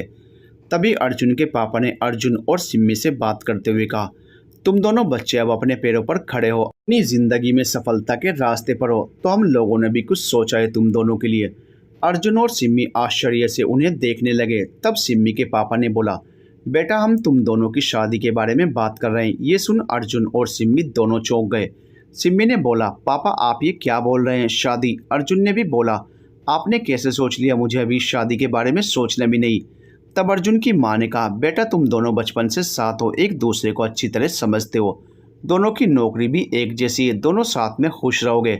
सिम्मी की माँ ने भी अर्जुन की माँ का समर्थन करते हुए कहा, और शादी अभी कहाँ कर रहे हैं, बस मंगनी कर लेते हैं, जब शादी का मन हो तब कर लेना, कभी ना कभी तो करोगे ही शादी। सिम्मी और अर्जुन एक दूसरे के चेहरे को देख रहे थे। उन्हें भी लग रहा था इस समय परिवार वालों को समझाना व्यर्थ है। अर्जुन और सिम्मी अलग कमरे में बैठे क्या करे सोचकर परेशान थे। अर्जुन ने सिम्मी से कहा, तुम मेरे लिए तो क्या किसी के लिए भी बहुत अच्छी हमसफ़र बन सकती हो, पर मुझे बस एक बार पता चल जाए प्रियंका कहाँ है, वो ठीक है, मेरे बिना खुश है तो मैं कभी पीछे मुड़कर नहीं देखूंगा। सिम्मी ने कहा, अर्जुन मुझे पता है तुम प्रियंका से कितना प्यार करते हो, तुम जो भी फैसला लोगे मैं तुम्हारे साथ हूँ। अर्जुन सिम्मी की तरफ देखकर बोला, थैंक्स सिम्मी, तुमने हमेशा मेरा साथ दिया है। कुछ ही दिनों बाद दोनों को दिल्ली अपनी अपनी ड्यूटी के लिए जाना था। अर्जुन के पास जितना समय था उसमें उसने प्रियंका के बारे में पता करने की पूरी कोशिश की। उनके पड़ोसी ने बताया प्रियंका की चाची कह रही थी वो मेरठ जा रहे हैं, जबकि प्रियंका के साथ की कुछ सहेलियों ने बताया प्रियंका ने बोला है कि वो लोग हरिद्वार शिफ्ट हो रहे हैं। वहाँ से भी कोई संतुष्ट जानकारी नहीं मिली, कोई नंबर भी नहीं मिला। अर्जुन ने देहरादून में जितना भी हो सके सब तरीके से प्रियंका का पता लगाने की कोशिश की, कोई कसर नहीं छोड़ी। अर्जुन उदास अपने कमरे में बैठा हुआ था। वो प्रियंका की फ़ोटो हाथ में लिए बोल रहा था, कहाँ चली गई तुम प्रियंका, इतना गुस्सा अच्छा नहीं होता और कितना परेशान करोगी। तभी उनका नौकर रघु वहाँ एक डब्बे के साथ आया। वो बोला अर्जुन बाबा, ये आपके कमरे की सफाई से कुछ कागज़ मिले थे, मालकिन ने कहा आपको दिखा दूँ, आपके काम के तो नहीं है। अर्जुन ने नज़रअंदाज करते हुए कहा रख दो, मैं देख लेता हूँ। थोड़ी देर बाद सिम्मी अर्जुन के कमरे में आई। उसने अर्जुन से प्रियंका के बारे में पूछा। अर्जुन उदास होकर बोला नहीं, कुछ पता नहीं चला। सिम्मी की नज़र रघु के लाए डब्बे पर पड़ी। उसमें कुछ कार्ड और पेपर रखे हुए थे। सिम्मी उन कार्ड को देखकर बोली अरे इतने पुराने कार्ड अभी तक रखे हैं। सिम्मी की नज़र एक सफ़ेद लिफाफे पर पड़ी जिस पर अर्जुन लिखा हुआ था। सिम्मी ने उसे खोला। वो खत था जो प्रियंका ने अर्जुन के ट्रेनिंग पर जाने के बाद लिखा था। सिम्मी ने वो अर्जुन को दिखाया। अर्जुन को समझ नहीं आ रहा था ये उसके कमरे में कैसे। उसने रघु से पूछा। रघु ने थोड़ा याद करते हुए बताया वो जब आप ट्रेनिंग पर चले गए तो उसके करीब 20-25 दिन बाद ये खत बिना किसी पते के बाहर लेटर बॉक्स में था। मालकिन जी ने इसे आपके सामान में रखने को कहा था। इस बात को इतना ज़्यादा समय हो गया कि आपको बताने की याद नहीं रही। अर्जुन ने वो खत पढ़ा। उस पर लिखा था अर्जुन, जब तुम इस खत को पढ़ रहे होंगे शायद तब तक मैं इस शहर में नहीं रहूँगी। तुम मुझे भूल जाना। मैं जहाँ हूँ खुश हूँ। मुझे खोजने या मिलने की कोशिश मत करना। मुझे नहीं पता तुम मुझे सही समझोगे या गलत, पर इस जन्म में हम नहीं मिल सकते। खुश रहना और मुझे भूल जाना। ये पढ़कर अर्जुन का दिल टूट गया। जो उम्मीद बची थी वो भी उस खत से ख़त्म हो गई। वो सिम्मी को गले लगाकर रोने लगा। अर्जुन को ऐसे देख सिम्मी को भी बहुत दुख हो रहा था। उसकी आंखों में भी आंसू आ गए। सिम्मी अर्जुन की उदासी को दूर करने का हर सार्थक प्रयास करती, पर अर्जुन के चेहरे पर एक बार मुस्कान भी नहीं आती थी। सिम्मी ने अर्जुन को समझाया उसकी उदासी से उसके परिवार दोस्त भी दुखी हो रहे हैं। ज़िंदगी में हमेशा सब अच्छा नहीं होता, पर इसका मतलब ये नहीं आगे बढ़ना ही छोड़ दें। जो बीत गया उसे भूलकर आगे के बारे में सोचना चाहिए। अर्जुन सब बातें समझता था। उसने बोला मुझे थोड़ा समय लगेगा अपने अतीत से बाहर आने में। मैं चाहकर भी नहीं भूल पा रहा वो सारे पल जो प्रियंका के साथ बिताए थे। अर्जुन के मन की दशा को समझकर सिम्मी ने इन सब में अर्जुन का बहुत साथ दिया। अर्जुन की नौकरी के लिए पोस्टिंग नोएडा में और सिम्मी की दिल्ली में हुई थी। घर वाले चाहते थे नौकरी पर जाने से पहले दोनों की मंगनी हो जाए, पर अर्जुन ने मना कर दिया था। जब नौकरी पर जाने की तारीख पक्की हो गई तब माँ के कहने पर अर्जुन मंगनी के लिए मान गया। सिम्मी ने अर्जुन से कहा हम इसे रोक सकते हैं अगर तुम चाहो तो। अर्जुन ने सिम्मी का हाथ पकड़कर कहा नहीं, तुमने हमेशा साथ दिया। मुझे भी लगता है ये सही रास्ता है अतीत से बाहर निकलने का। कुछ खास मेहमानों के साथ मिलकर मंगनी की रस्म पूरी हुई। अर्जुन और सिम्मी ने एक दूसरे को अंगूठी पहनाई। इस रिश्ते से पूरा परिवार खुश था। अर्जुन के चेहरे पर भी खुशी थी, पर यह दिखावटी खुशी है। इस बात का पता सिर्फ सिम्मी को ही था। नौकरी पर जाने का समय आ गया। सिम्मी और अर्जुन दोनों निर्धारित समय से अपनी अपनी नौकरी पर पहुंच गए। दोनों अपने अपने कर्तव्य को निभाने में लगे थे। सिम्मी और अर्जुन समय मिलने पर एक दूसरे से मिलने जाते थे, मोबाइल पर बात करते थे। अर्जुन अब धीरे धीरे अपने काम और जिम्मेदारी में व्यस्त हो रहा था। इन सब में प्रियंका की किसी तरह की कोई खबर नहीं मिली। अर्जुन और सिम्मी अपना खाली समय साथ नहीं बिताते थे। लगभग 6 महीने ऐसे ही बीत गए। घर वालों ने शादी का मुहूर्त निकलवा कर अर्जुन को बताया अब से 4 महीने बाद या अगले साल का मुहूर्त है, तुम दोनों मिलकर बता दो शादी कब करनी है। अर्जुन को छुट्टी नहीं मिल रही थी तो उसने सिम्मी से नोएडा आने को कहा। सिम्मी अगले दिन अर्जुन से मिलने नोएडा पहुंच गई। दोनों लोग एक रेस्टोरेंट में बैठे थे। अर्जुन ने शादी के मुहूर्त के बारे में बताते हुए पूछा हमें फैसला लेकर घर वालों को बताना है। दोनों को 4 महीने वाला मुहूर्त सही लगा। अर्जुन ने बिल के लिए वेटर को कार्ड दिया। तभी अर्जुन के सर का फ़ोन आया। अर्जुन फ़ोन पर बात करने के लिए रेस्टोरेंट से बाहर आ गया। वेटर ने कार्ड वापस किया तो सिम्मी ने अर्जुन का पर्स जो कि वहीं टेबल पर रखा था उठाकर उसमें कार्ड रखने के लिए देखा। उसने देखा अर्जुन ने अपनी माँ का फ़ोटो लगा रखा है। तभी सिम्मी को लगा फ़ोटो के नीचे भी किसी का फ़ोटो है। उसने देखा वो प्रियंका का फ़ोटो था। सिम्मी यह देख चिंता में डूब गई। उसे लगा था अर्जुन अपनी शादी से खुश है, जो प्रियंका को अपने ख्यालों से निकाल चुका है। पर अर्जुन अभी भी प्रियंका को चाहता था। वो फोटो इस बात का सबूत था। अर्जुन जैसे ही वापस आया, सिम्मी सामान्य होकर बैठ गई। सिम्मी ने बोला, एक बात पूछूं अर्जुन? अर्जुन ने कॉफ़ी पीते हुए कहा, पूछो। सिम्मी ने बोला, अगर अब कहीं तुम्हें प्रियंका मिल जाए तो क्या अब भी तुम उसे ही चाहोगे? अर्जुन कॉफ़ी पीते हुए रुक गया। उसने नजरें झुका ली। थोड़ा रुक कर अर्जुन बोला, कैसी बात करती हो? मैं तुमसे शादी करने का फैसला कर चुका हूँ। तुम मेरा वर्तमान हो, वो मेरा गुजरा कल थी। जहाँ होगी खुश होगी। उसे मेरी और मेरे प्यार की ज़रूरत नहीं। अगर उसे भी प्यार होता तो मुझे ऐसे छोड़कर नहीं जाती। सिम्मी मुस्कुराकर मन ही मन में सोच रही थी, अर्जुन मैं तुम्हारे बचपन की दोस्त हूँ। मुझसे तुम चाहकर भी झूठ नहीं बोल सकते। अर्जुन को दोबारा फ़ोन आया। अर्जुन ने बात करने की बात बताया, सिम्मी मुझे अभी जाना है। किसी आदमी ने अस्पताल में किसी लड़की को ज़ख्मी हालत में भर्ती कराया है। सिम्मी ने कहा, ठीक है, मैं भी साथ चलती हूँ। अस्पताल से होने के बाद मुझे बस स्टॉप छोड़ देना। अर्जुन ने कहा, ठीक है चलो। सिम्मी और अर्जुन दोनों अस्पताल पहुंचे, जहां पहले से दो हवलदार मौजूद थे। उन्होंने एक आदमी की तरफ इशारा कर बताया, यही उस लड़की को लेकर आया था। अर्जुन ने उस आदमी से पूछा, वो लड़की उसे कहाँ मिली? उस आदमी ने बताया, उसका नाम जगदीश है, वो एक बैंक में काम करता है। शाम को घर आते हुए ये लड़की रास्ते में मदद मांगती दिखी। वो जख्मी थी, उसके चेहरे के गाल का नीचे का हिस्सा जला हुआ लग रहा था। उसने उसे अपने दुपट्टे से ढक रखा था। उसने बोला, कुछ लोग मुझे मारना चाहते हैं, मुझे पुलिस स्टेशन तक छोड़ दीजिए। पर जैसे ही मेरी कार में बैठी वो बेहोश हो गई। वो कौन है, क्या नाम है, कुछ नहीं पता। अर्जुन ने डॉक्टर सुमन से मिलकर उस लड़की के बारे में पूछा। उसके चेहरे के बाईं तरफ के गाल की तरफ का थोड़ा हिस्सा और कान जला हुआ है। ये बहुत पहले का गर्म पानी या तेजाब से जला हुआ है। करीब 3 दिन से उसने कुछ नहीं खाया है। उसकी बॉडी में कुछ खाना नहीं गया और उसे नशे के इंजेक्शन भी दिए गए हैं। अर्जुन ने डॉक्टर से पूछा, क्या हम उससे मिल सकते हैं? डॉक्टर ने बताया, हाँ, पर वो अभी होश में नहीं आई हैं, आप बस देख सकते हैं। अर्जुन और सिम्मी दोनों उस लड़की को देखने गए। जब कमरे में पहुंचे, उस लड़की का मुंह दाईं तरफ झुका हुआ था, जिससे जला हुआ हिस्सा दिख रहा था। डॉक्टर उसके चेहरे की चोट दिखाते हुए उसका चेहरा सीधा करते हुए बोली, इनकी आंखों पर भी हल्की चोट आई है।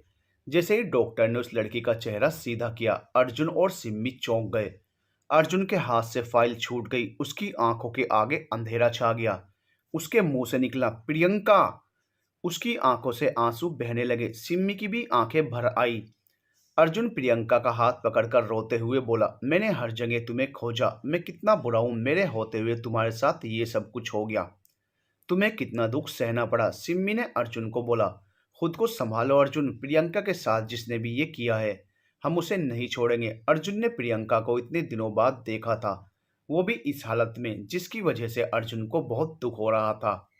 उसके लिए खुद को संभालना भी मुश्किल हो रहा था। एक पल के लिए वो भूल ही गया था कि वो एक पुलिस वाला है।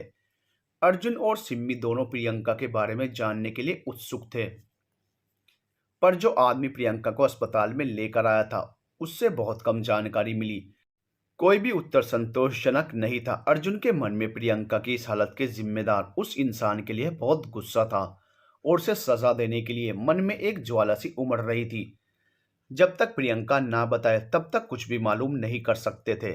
सिम्मी ने अर्जुन से घर जाने को कहा, पर अर्जुन ने घर जाने से साफ मना कर दिया और बोला, जब तक प्रियंका को होश नहीं आ जाता मैं कहीं नहीं जाऊंगा। सिम्मी भी दिल्ली नहीं गई, वहीं अर्जुन के साथ अस्पताल में ही बैठी रही। अर्जुन प्रियंका के पास ही बैठा था। उसकी आंखों के आंसू बिल्कुल भी नहीं सूख रहे थे। सिम्मी अर्जुन के लिए कॉफी लेकर आई। कॉफी देते हुए वो अर्जुन के कंधे पर हाथ रखकर बोली, अर्जुन, हम मिलकर सब ठीक करेंगे, मैं तुम्हारे साथ हूँ। रात के करीब 2:30 बजे प्रियंका को होश आया। प्रियंका बड़बड़ा रही थी, मुझे छोड़ दो। सिम्मी डॉक्टर को बुलाने चली गई। अर्जुन ने प्रियंका का हाथ पकड़ा और बोलने लगा, प्रियंका, मैं तुम्हारे साथ हूँ। प्रियंका ने जब आंखें खोलकर सामने अर्जुन को देखा तो वो चौंक गई। अर्जुन से अपना हाथ छुड़ाकर रोते हुए बोली, नहीं अर्जुन, मैं वो प्रियंका नहीं। प्रियंका का चेहरा और प्रियंका दोनों खराब हो गई। मुझे मत छुओ, सब कुछ बदल गया, सब खत्म हो गया। उन लोगों ने मुझसे सब कुछ छीन लिया, मेरा प्यार, मेरा परिवार, मेरा सम्मान, सब कुछ छीन लिया। अर्जुन बोला, नहीं प्रियंका, मैं तुम्हारे साथ हूँ, मैं सब ठीक कर दूंगा। तुम अकेली नहीं हो, मैं तुम्हारे साथ हूँ। मेरे लिए तुम बिल्कुल नहीं बदली, जैसे पहले थी वैसे ही अब भी हो और हमेशा रहोगी। मैं तुम्हारी रक्षा नहीं कर सका, मुझे माफ कर दो। मेरे होते हुए तुम्हारी ये हालत हुई, मैं बहुत बुरा हूँ। अर्जुन प्रियंका को गले लगाकर उसे शांत करने की कोशिश करने लगा। तभी सिम्मी डॉक्टर और नर्स के साथ वहां पहुंची। अर्जुन और प्रियंका को गले लगा देख वो समझ गई दोनों के बीच अभी भी बहुत प्यार है। डॉक्टर ने प्रियंका को चेक किया और नर्स को दवाई लेने के लिए बोल दिया। डॉक्टर ने कहा, अब आप इनका बयान ले सकते हैं। सिम्मी ने प्रियंका को गले लगाया और बोला, कहाँ चली गई थी प्रियंका? अर्जुन कितना परेशान था तुम्हारे लिए। सिम्मी और अर्जुन दोनों प्रियंका के पास बैठे और प्रियंका से सारी बात बताने को बोला। प्रियंका ने बताना शुरू किया। उस दिन जब सनाया को देख मैं गुस्से में घर आ गई और थोड़ी ही देर बाद जब गुस्सा शांत हुआ तब बहुत पछतावा हुआ। मैंने कुछ ज्यादा ही बोल दिया था।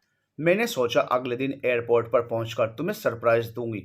मैं जब एयरपोर्ट के लिए ऑटो से निकली तब कुछ दूरी पर एक और औरत ने ऑटो में लिफ्ट ली।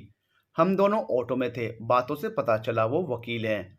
उनका नाम सरला था। मैंने भी वकालत पढ़ी थी तो हम दोनों बातें करने लगे। वो किसी केस के लिए दिल्ली जा रही थी। वो भी तुम्हारी फ्लाइट से जाने वाली थी। हम दोनों एयरपोर्ट की तरफ बढ़ रहे थे। तभी एक बाइक पर सवार दो लोग हमारे ऑटो के बगल में ही बाइक चलाने लगे। उन दोनों के मुंह कपड़े से ढके थे। बाइक के पीछे बैठे आदमी ने बंदूक से मेरे साथ वाली सरला मैम को गोली मार दी। ऑटो वाले ने तुरंत ऑटो रोका। मैंने और सरला मैम दोनों ने अपने मोबाइल हाथ में ही ले रखे थे। गोली लगने के बाद जब मैं सरला मैम को संभाल रही थी तो हम दोनों के मोबाइल नीचे गिर गए। बाइक वाले को शायद सरला मैम का मोबाइल चुराना था, पर दोनों मोबाइल देख उसे कुछ समझ नहीं आया तो वो दोनों मोबाइल लेकर चला गया। इन सब में जब वो मोबाइल उठा रहा था तब उसके चेहरे पर से कपड़ा गिर गया और मैंने उसे अच्छे से देखा। साथ ही मैंने बाइक का नंबर देखकर याद कर लिया था और उसे बहुत करीब से देखा था। मैंने ऑटो वाले से अस्पताल चलने को कहा, वो भी डरा हुआ था। फिर भी उसने हमारी बहुत मदद की। मैंने अस्पताल पहुंचकर डॉक्टर से सारी बात बताई और पुलिस को जानकारी दी। मैं उस समय एक गवाह थी, इसलिए मुझे थोड़ा भी समय नहीं मिला तुम्हें किसी और फोन से कॉल करने का। मैंने जो कुछ देखा था वो सब बता दिया। पुलिस के अनुसार वो एक नामी मुजरिम है। वो जिसके लिए काम करता है उसका केस दिल्ली में चल रहा था। उसके खिलाफ कत्ल के बहुत से केस चल रहे थे। ये सरला वकील उनके खिलाफ लड़ रही थी। अस्पताल में डॉक्टर ने सरला मैम को मृत घोषित कर दिया। पुलिस की पूछताछ के बाद मैं घर जाने के लिए निकली। तभी वो दोनों मुजरिम बाइक से मेरा पीछा करने लगे। वो बिल्कुल मेरे सामने आ गए और हाथ में तेजाब लिए बोले, हमारे खिलाफ बोलेगी? ऐसा बोलकर जैसे ही उन्होंने वो तेजाब मुझ पर डाला मैं भागने के लिए मुड़ी, पर तब तक मेरे चेहरे के बाईं ओर के हिस्से पर तेजाब पड़ चुका था। मैं चिल्लाने लगी, वो वहां से भाग गए। मैं लगभग 15 से 20 मिनट तक चिल्लाती रही, पर कोई मदद को नहीं आया। फिर एक रिक्शे वाले ने मुझे वहां देखकर मेरी मदद की और अस्पताल पहुंचाया। अस्पताल में पुलिस और मेरे चाचा चाची और उनकी बेटी करुणाई थी। चाची जी मुझ पर बहुत गुस्सा कर रही थी। वो बोल रही थी, भैया भाभी चले गए और ये मुसीबत हमें दे गए। वो मुझे अक्सर इस प्रकार की बातें बोला करती थी। उन्होंने चाचा जी से पुलिस केस के लिए मना करते हुए कहा, आज प्रियंका के साथ ऐसा किया है, कल अगर उन्होंने हमारी बेटी करुणा के साथ भी ऐसा कर दिया तो? नहीं नहीं, हमें कोई पुलिस केस नहीं चाहिए। पुलिस ने कहा, जी ये तो पहले से ही एक गवाह हैं, जब तक ये खुद कुछ नहीं बोलती ये केस कानूनी ही होगा। मैं करीब 15 दिन बाद बोलने की दशा में आई। मैंने उनके खिलाफ केस करवाया, लेकिन इन सब में मैं बस अकेली ही थी। परिवार वाले साथ नहीं थे। लगभग 1.5 महीने बाद मैंने जब खुद को आईने में देखा, मैं खुद को संभाल नहीं सकी। मेरी आंखों के सामने बस अर्जुन तुम ही थे। मैं तुम्हारे लायक नहीं थी। मुझ में हिम्मत नहीं थी तुम्हारे सामने आने की, तुमसे बात करने की। इसलिए मैंने एक खत लिखकर तुम्हारे घर के लेटर बॉक्स में डाल दिया। केस लड़ना बहुत मुश्किल था। वो बहुत बड़ा मुजरिम है, उसका नाम इंदर है। उसकी पहुंच बहुत ऊपर तक है। फिर भी मैं हिम्मत करके केस लड़ती रही, पर मैं केस हार गई। मेरे वकील सतीश चंद्रा ने उस केस को और मजबूत कर दिल्ली हाई कोर्ट में डालने की कोशिश के लिए बोला। तब तक के लिए उन्होंने मुझसे अपनी सुरक्षा खुद करने को कहा, क्योंकि उन्हें डर था कि वो छूटने के बाद बदला जरूर लेगा। केस के शुरू होने से लेकर इन सब में 9 महीने से भी ज्यादा का समय लग गया था। मैंने अपने परिवार के साथ देहरादून छोड़ने का फैसला किया और बिना किसी को बताए नोएडा आ गए। सतीश चंद्रा को हम पीसीओ से फोन करते थे। उन्होंने बताया केस अदालत में दर्ज हो गया है और 1 हफ्ते बाद तुम्हें अदालत में आना है। इंदर के आदमियों ने मेरी खोज शुरू कर दी और जब एक दिन मैं मुंह पर कपड़ा बांधे पीसीओ से सतीश चंद्रा से बात करके घर के लिए निकली, तब इंदर के आदमियों ने मुझे पकड़ लिया। वो मुझे बहुत अजीब सी जगह ले गए। वहां इंदर आया। वो बोला, तुझे पहले ही मार देना चाहिए था। और उसने मुझे बहुत यातनाएं दी। एक दिन मौका मिल गया। वो मुझे बेहोश कर वैन से किसी दूसरी जगह पर लेकर जा रहे थे। रास्ते में मुझे होश आया तो वैन रुकी हुई थी। वो सब वैन से बाहर किसी से बहस कर रहे थे। मैंने वहां से भागकर एक कार वाले आदमी से मदद मांगी। उसके बाद मुझे याद नहीं मैं यहाँ कैसे आई। ये सब सुन अर्जुन को इंदर पर बहुत गुस्सा आ रहा था। अर्जुन बोला, कुछ भी हो मैं उसे नहीं छोड़ूंगा। सिम्मी ने भी अर्जुन का समर्थन करते हुए कहा, अब इंदर के पाप का घड़ा भर गया है। उसके कर्मों की सजा उसे जरूर मिलेगी। प्रियंका ने कहा, मेरी इस लड़ाई में मेरे घर वालों में से कोई भी साथ नहीं देगा। अर्जुन ने प्रियंका का हाथ पकड़ते हुए कहा, पर मैं तुम्हारे साथ हूं और मैं वादा करता हूं इंदर को सजा जरूर मिलेगी। सिम्मी ने जब अर्जुन और प्रियंका को हाथ पकड़े देखा तो वो मायूस हो गई, पर हिम्मत करके अपना हाथ दोनों के हाथ के ऊपर रखते हुए बोली, मैं भी साथ हूं। जो तुम्हारा है वो तुम्हें जरूर मिलेगा। तुम्हें इंसाफ दिलाकर रहेंगे। सुबह जब अर्जुन के मोबाइल पर उनके पापा का फोन आया तो वो सिम्मी की तरफ देखने लगा। सिम्मी अर्जुन के चेहरे को देख समझ गई, घर वाले शादी की तारीख के लिए पूछ रहे हैं। अर्जुन सिम्मी को इस तरह देख रहा था मानो वो उससे इजाजत मांग रहा हो प्रियंका की मदद और उसका साथ देने के लिए। सिम्मी और अर्जुन एक दूसरे को देखते रहे। मोबाइल बजता रहा और कॉल भी कट गई। तब सिम्मी के मोबाइल पर सिम्मी के परिवार वालों का फोन आया। सिम्मी की आंखों में आंसू भरे हुए थे। सिम्मी ने फोन उठाया और पापा को नमस्ते करते हुए बोली, पापा हम दोनों को इस साल इतनी लंबी छुट्टी नहीं मिल सकेगी कि शादी हो सके। अगले साल की कोई तारीख देख लेना। इन सब बात का पता प्रियंका को नहीं था। अर्जुन ने सिम्मी को गले लगाकर थैंक यू बोलते हुए कहा, तुम मेरे बिना कुछ कहे सब कुछ समझ जाती हो। सिम्मी बोली, बचपन से तुम्हें जानती हूँ, समझती हूँ। तुम्हारे दिल की बात को कैसे नहीं समझूंगी। सिम्मी दिल्ली के लिए निकल गई। वहां पहुंचकर इंदर के खिलाफ केस दर्ज किया। उस पर पहले से ही बहुत से केस चल रहे थे। प्रियंका की सुरक्षा के लिए अर्जुन ने सिम्मी से प्रियंका को अपने पास रखने का सुझाव दिया। सिम्मी और प्रियंका एक साथ रहने लगे। सिम्मी प्रियंका को बीते कल से बाहर निकालने के लिए पूरी कोशिश कर रही थी, पर प्रियंका तो जैसे मुस्कुराना ही भूल चुकी थी। सिम्मी ने प्रियंका को अपने और अर्जुन की बचपन की शरारत भरे फोटो दिखाए। तब प्रियंका ने सिम्मी से पूछा, सिम्मी तुम इतने साल एक साथ रहे तो क्या तुम्हें कभी अर्जुन से प्यार नहीं हुआ। सिम्मी ने नजरें झुकाकर कहा, हाँ दोस्तों में प्यार तो रहता ही है, तभी तो दोस्ती इतनी लंबी खींचती है। सिम्मी बोली, मैं खाना लगाती हूँ। प्रियंका ने सिम्मी का हाथ पकड़कर उसे रोकते हुए पूछा, सिम्मी तुम भी जानती हो मैं क्या पूछ रही हूँ। मैं नहीं चाहती अर्जुन मेरी परेशानी के कारण परेशान हो। उसकी भी जिंदगी है। मैं अपनी वजह से अर्जुन को परेशान नहीं कर सकती। वो बहुत अच्छी पत्नी पाने योग्य है। मैं उसके लायक नहीं। सिम्मी प्रियंका से बोली, जो समय के साथ बदल जाए वो प्यार नहीं मौसम होता है। तुम ये सब छोड़कर इंदर के केस के बारे में बताओ। तुम भी वकील हो। इस केस में हम सबको मिलकर इंदर को हराना है। इंदर पर पहले से ही चल रहे केस के लिए कोर्ट में सुनवाई थी। क्योंकि प्रियंका का केस नोएडा में दर्ज हुआ था तो अर्जुन भी केस के लिए कोर्ट आया था। प्रियंका को गवाही के लिए बुलाया गया, जहां प्रियंका के बलात्कार और तेजाब से हमले के बारे में बताया गया। प्रियंका से पूछा गया हर सवाल प्रियंका को बहुत तकलीफ दे रहा था। कोर्ट ने सुनवाई के लिए अगली तारीख दे दी। इंदर के खिलाफ केस मजबूत था। फिर भी इंदर कोर्ट के बाहर यही बोलता कि मुझे बचाने वालों की कमी नहीं है। देख लेना मैं बच निकलूंगा। हर रोज अखबार में प्रियंका और इंदर के केस के बारे में खबर छपती रहती। एक रोज अखबार में प्रियंका के लिए एक पत्रकार ने कुछ ऐसी लाइन लिखी, जैसे प्रियंका पर बीतने वाले सारे दर्द को शब्दों में जुबान मिल गई हो। एक चीख। किसी ने उस पल उसके दर्द को सोचा ना होगा जिस पल उन दरिंदों ने उसे जानवरों की तरह नोचा होगा। छिल गई होगी जिस्म के साथ आत्मा भी उसकी। इस कदर उन दरिंदों ने उसके मन को खरोंचा होगा। दर्द से वो ना जाने कितना चीखी और चिल्लाई होगी उन दरिंदों ने जब उसे अपनी हवस की बलि चढ़ाई होगी। अस्मिता को उसकी अपने खंजर से करके तार तार सोए रहते हैं सब, जब वो करते हैं दरिंदगी की हद पार। धारबन आंखों से उसके बह रहे होंगे सैलाब अनेक, रौंदे होंगे कदमों तले जब उसके देखे ख्वाब हर एक। सोचा ना होगा रूबरू होंगे दरिंदे वेश इंसान का। ले लाचार थी वो जब चल रहा था दानव का खेल। पाला था उस माँ ने उसे बड़े प्यार से सहलाया था। उस कोमल कली को उन दरिंदों ने तेजाब से नहलाया था। घुटन सी हो रही होगी उसे अपने ही तन बदन में। क्या त्याग दूं इस देह को, सोच रही होगी अपने मन में। बेटी होने की सजा मिली उसे क्या, सोच के मन घबराया है। एक बार फिर लोगों ने उसके लिए दया के दीप जलाए हैं।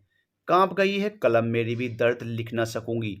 तेरी हो गई है बहुत हद, अब हो जाए इंसाफ का सवेरा। प्रियंका और सिम्मी घर पर ही थे। तभी सिम्मी के घर से फोन आया। सिम्मी उस समय नहा रही थी। तब प्रियंका ने फोन उठाया। वो सिम्मी की माँ बोल रही थी। प्रियंका ने अपने बारे में बताते हुए कहा कि मैं सिम्मी की सहेली बोल रही हूँ। सिम्मी की माँ ने बोला, बेटा तुम ही सिम्मी को समझाओ, मैं कब से कह रही हूँ शादी कर ले। पर ये और अर्जुन तो अपनी सगाई के बाद शादी के बारे में सोचना ही भूल गए। प्रियंका अर्जुन का नाम सुनकर चौंक गई। वो बोली, अर्जुन? तब सिम्मी की माँ ने बताया, हाँ बेटा, वो सिम्मी के बचपन का दोस्त थे। प्रियंका ने उनसे बोला, ठीक है मैं समझाऊंगी। इतना बोल उन्होंने फोन रख दिया। सिम्मी जब तौले से बाल सुखाती हुई आई तो प्रियंका ने सिम्मी को बधाई देते हुए कहा, सगाई की बधाई हो, तुम्हारी माँ का फोन था। सिम्मी चौंक गई। सिम्मी ने कहा, वो प्रियंका, हम तुम्हें सब बताने वाले थे, पर वो। प्रियंका ने कहा, पर क्या? तुम्हें क्या लगा मैं सुनकर टूट जाऊंगी, खुद को खत्म कर दूंगी? इतनी कमजोर नहीं हूं मैं। दो लोगों के प्यार का मतलब दोनों का मिल जाना तो नहीं होता ना। मैं खुश हूं तुम दोनों के लिए। इतना बोल प्रियंका अपने कमरे में चली गई और दरवाजा बंद कर रोने लगी। सिम्मी ने जब बात करनी चाहिए तो प्रियंका ने कहा, कुछ देर मुझे अकेला छोड़ दो। सिम्मी ने अर्जुन को फोन करके सारी बातें बताई। अर्जुन ने कहा, यह तो होना ही था, कल मिलते हैं, मिलकर समझाएंगे दोनों। सिम्मी ने प्रियंका से बार बार कमरे का दरवाजा खोलने को कहा, पर प्रियंका ने अंदर से, मैं ठीक हूँ, सुबह बात करेंगे, इतना बोल दरवाजा नहीं खोला। अगले दिन अर्जुन सिम्मी के घर आया। प्रियंका ने जब अर्जुन को देखा तो अपनी उदासी छुपाने के लिए मुस्कुराकर बोली, अरे वाह, आज सुबह सुबह अपनी मंगेतर से मिलने आए हो।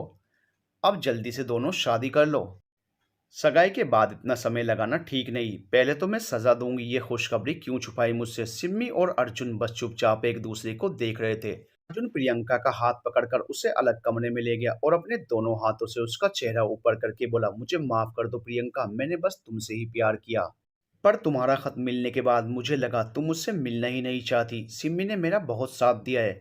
इस तरह उसका हाथ छोड़कर मैं उसके साथ और प्यार पर आघात नहीं कर सकता। मैं हमेशा तुम्हारी मदद करूंगा, पर जो जगह सिम्मी को दे दी है वह मुझसे छीन नहीं सकता। प्रियंका रोते हुए बोली, मैं समझ सकती हूँ, सब कुछ बदल गया, मैं पहले जैसी नहीं रही।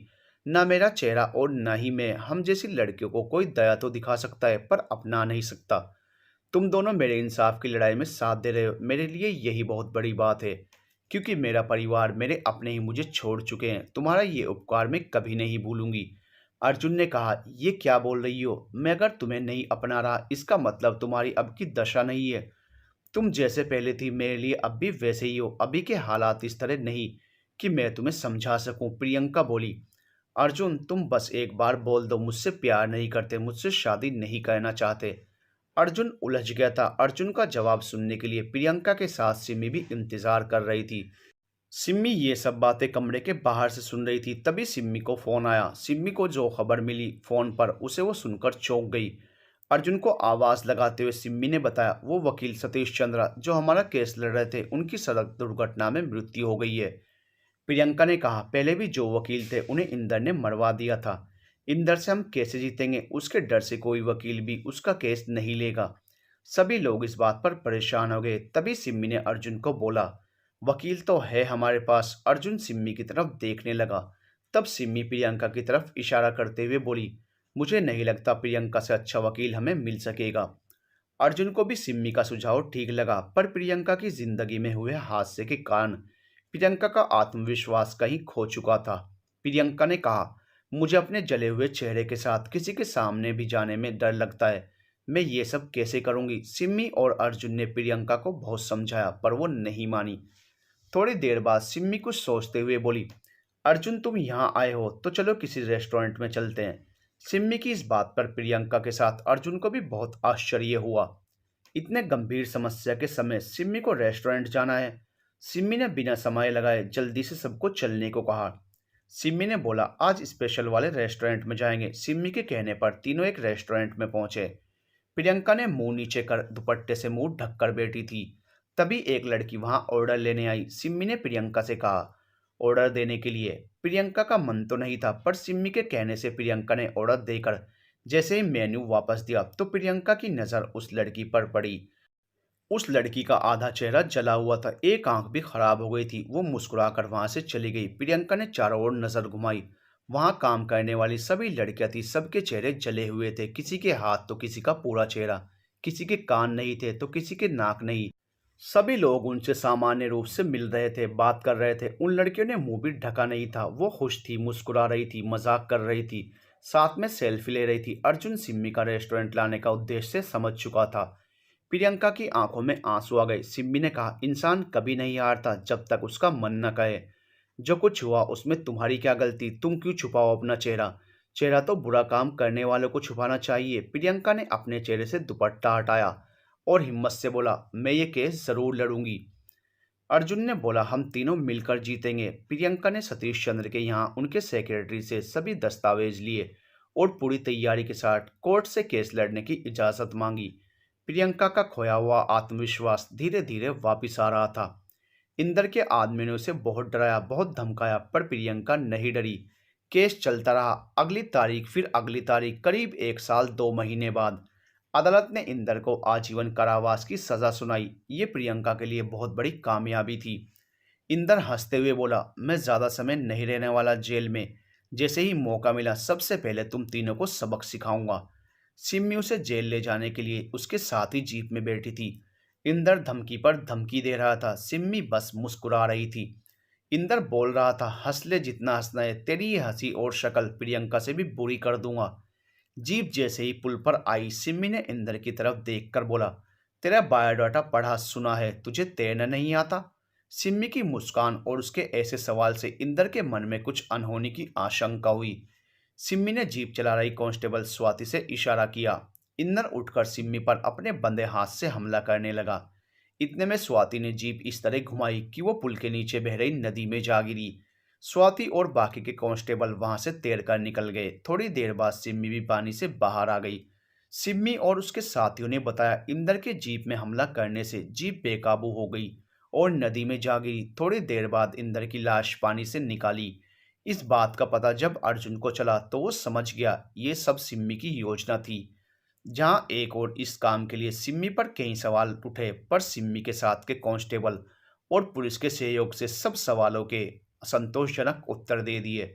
वहीं दूसरी तरफ सभी लड़कियां और वो सब जो ऐसे लोगों का शिकार बन चुकी थी, उन्होंने एक राहत की सांस ली। उन सब ने सिम्मी की बहुत तारीफ की। अर्जुन, सिम्मी और प्रियंका तीनों के सहयोग से लड़कियों के लिए खतरा बन चुके मुजरिम को उचित सजा मिली। एक बड़े केस की जीत के बाद प्रियंका के पास और भी केस के प्रस्ताव आने लगे। प्रियंका के लिए सफलता और अतीत के अंधेरे से निकलने के लिए रास्ता मिल गया था। इस बात से अर्जुन और सिम्मी दोनों खुश थे। प्रियंका के पास अब एक अलग ऑफिस और घर था। लेकिन बात वापस वहीं शादी पर आ गई। अर्जुन और सिम्मी के परिवार वालों ने आकर दोनों को सरप्राइज दिया। अर्जुन और सिम्मी दोनों उस समय दिल्ली में ही थे। वो प्रियंका का हर प्रकार से सहयोग कर रहे थे। उनके परिवार वाले जब एक साथ बैठे शादी की बात छेड़ते हुए शादी के लिए कहा, तो अब दोनों के पास मना करने के लिए कोई कारण नहीं था। अर्जुन ने उसी साल शादी के लिए हाँ कर दी, पर इस निर्णय को करते हुए उसके चेहरे पर उदासी और वादे को पूरी करने की मजबूरी साफ दिख रही थी। इस उदासी को सिम्मी साफ देख पा रही थी। थोड़ी ही देर में वहां प्रियंका आई। सभी लोगों को देख वो सकपका गई। फिर सिम्मी ने सभी लोगों से मिलवाया, खास तौर पर अर्जुन के माँ और पापा से। सिम्मी ने उन्हें प्रियंका की कामयाबी के बारे में बताया। सिम्मी अपने एक एक शब्द में प्रियंका के बहुत से गुणों को बता रही थी। प्रियंका भी सामान्य रूप से सभी से मिल रही थी, बातें कर रही थी। सभी को प्रियंका का स्वभाव और प्रियंका बहुत अच्छी लगी। परिवार वालों ने उसी साल लगभग 2 महीने बाद शादी के लिए समय का निर्णय किया। प्रियंका ने अपना मन और दिल दृढ़ कर लिया। उनके इस निर्णय से सबके साथ वो भी अपनी खुशी दिखा रही थी, पर उस खुशी के पल के पीछे की उदासी बस सिम्मी और अर्जुन को ही पता थी। सिम्मी और अर्जुन की मां ने प्रियंका के सर पर हाथ फिराकर बोला, बेटा तुम्हें शादी में सबसे पहले आना है और यहाँ सिम्मी की शादी की खरीदारी में भी मदद करनी होगी। प्रियंका ने अपना गम छुपाते हुए कहा, हाँ आंटी जी, क्यों नहीं, आप बिल्कुल चिंता ना करें। सिम्मी की मां ने कहा, नहीं बेटी, तुम भी हमें माँ ही बुलाओ, तुम भी अब हमारे लिए सिम्मी जैसी ही हो। प्रियंका को एक अरसे के बाद परिवार का प्यार मिला था। प्रियंका समझ गई थी सिम्मी ने अचानक उसे क्यों बुलाया था। सिम्मी के प्यार और अपनेपन से प्रियंका के मन में अपने प्यार के त्याग के लिए साहस बढ़ गया। प्रियंका वहां से थोड़ी देर बाद अपने घर चली गई। अगले दिन अर्जुन और सिम्मी के परिवार वाले भी वहां से विदा लेते हुए शादी की तैयारी के उद्देश्य से देहरादून आ गए। अब सिमी प्रियंका के साथ अक्सर खरीदारी करती, पर इन सब में अर्जुन और प्रियंका के मन में एक विरह की वेदना हमेशा रहती थी। शादी के कार्ड छपने थे। घर वालों ने पसंद के लिए अर्जुन और सिम्मी को बहुत से कार्ड के फोटो भेजे। सिम्मी ने अर्जुन से पसंद पूछी, पर अर्जुन ने बिना कोई दिलचस्पी दिखाए बोल दिया, जो तुम्हें अच्छा लगे प्रियंका।